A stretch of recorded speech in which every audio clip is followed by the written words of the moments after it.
and MEP has accused Europhile Guy Verhofstadt of trying to create a United States of Europe, with citizens across the bloc urged to be wary of Brussels' latest project. Mr. Verhofstadt, a Belgian MEP and former leader of the EU Brexit steering group, has been criticized by Swedish MEP Charlie Weimers, who argued he would do whatever possible to give more power to Brussels elites. Mr. Verhofstadt is one of the chairs of the Conference on the Future of Europe, which Mr. Weimers said is being used to accelerate his aim. The Sweden Democrats MEP told the mere fact Mr. Verhofstadt had been put in charge of the one-year-long event was the ultimate proof it will serve as a trampoline for those who advocate for the creation of a United States of Europe. He said, "I think it says about everything that Guy Verhofstadt is one of the leading figures of this conference. It's the ultimate proof that the key goal of this conference is to transfer more power to Brussels. He is the most well-known, the most fanatic advocate of the United States of Europe.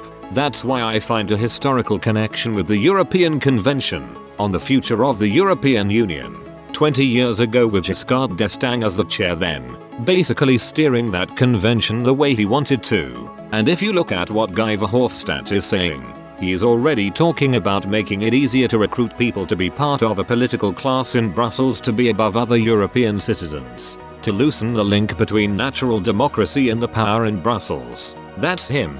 So I'm grateful for colleagues posing questions on his role."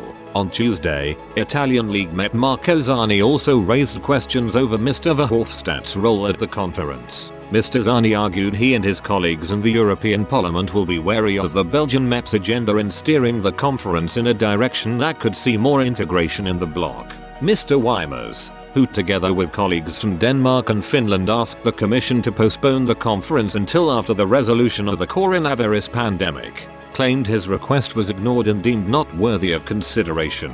The Swedish politician teamed up with Danish People's Party MEP Peter Kofod and Laura Huhtasaari, True Finns MEP, with a letter to their respective governments and citizens published in the Swedish daily Dagens Industri. The trio claimed their governments know that the citizens of their countries do not want to increase EU power further, lambasting EU chiefs' plan to push for more integration through the Conference on the Future of Europe. The three MEPs said Stefan Löfven, Mette Frederiksen and Sanna Marin know that the exercise, sold by Brussels as an opportunity to listen to European citizens' demands, will merely serve as a trampoline for a federalist agenda. They wrote, "There is a historical parallel to this conference on the future of Europe. 20 years ago, the Convention on the Future of the European Union was launched, which would make the EU more democratic, more transparent and more efficient. Former President Giscard d'Estaing chaired the convention and, without consulting the representatives of the European countries,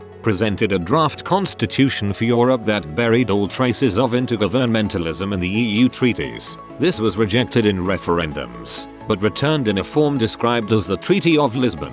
This too was rejected in a referendum in Ireland, but after political promises were made, the Irish voted again and the transfer of power was a fact." They continued. One of the heads of government who appointed Giscard d'Estaing was the then Prime Minister of Belgium, Guy Verhofstadt, today the most fanatical and well-known federalist in the European Parliament. Together with an unknown Portuguese and a Croat, he will lead the conference. Federalists like Verhofstadt are convinced of the importance of gradually increasing EU power. One way is to deprive the governments of the member states elected to elect the President of the Commission.